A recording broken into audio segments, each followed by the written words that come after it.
What is up, YouTube? This is T-Quinn1 coming at you with another video, and today I'm going to be talking to you about Pet Sematary, the 1983 novel by Stephen King. For me, the mid-'80s is one of the weaker periods in King's bibliography. For the most part, this is the time where he was at his most drugged out, and as such, while there are some gems, a lot of the books he released during the decade are total messes. Pet Sematary, though, that's one with a good amount of pedigree to it. It's regarded by many, including King himself, to not only be one of his best novels, but also his scariest. After reading it, while there are still books I enjoy more than this one, Pet Sematary earned its crown as the King novel that creeped me out the most. No easy feat, as even though I've read a ton of horror novels, I can only think of two or three that really got under my skin, but this is one of them. I want to single out the scope of this book first and foremost. Often, King books have a bad tendency to turn into real shaggy dog stories with tangents that don't add anything and more characters than you really need. But Pet Sematary stays almost solely in the point of view of one character. It's still written in third person style, but Lewis Creed is who we follow for pretty much the entirety of the book, and I think that was a great choice.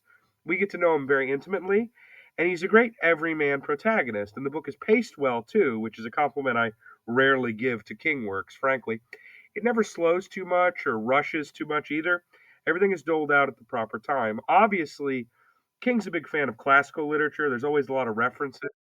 If you're at all familiar with the story of Pet Sematary, the fact that this book has quite a few winks and nudges toward the monkey's paw won't come as much of a shock.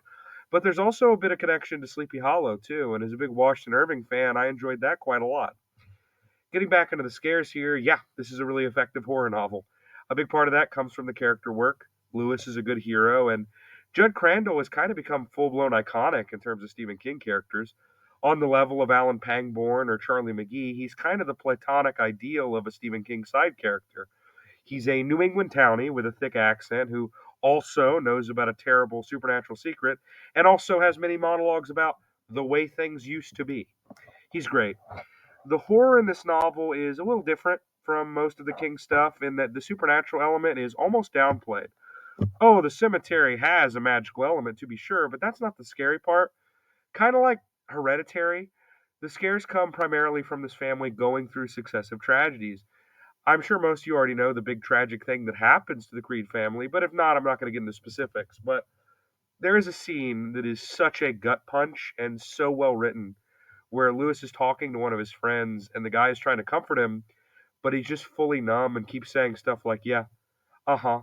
And there's this repetition in between that dialogue where King narrates, in his mind he saw it again, but this time he was faster. Or he saw it happen again, but this time Gage actually stopped when Lewis told him to. Also, a key difference between this and the film version of the story is I like how the animals that come back are less overtly sinister, at least at first. Like Church the Cat in the movies, he comes back as this little hellion that's always hissing and biting, but that's not the case here. He's not mean, he's just wrong.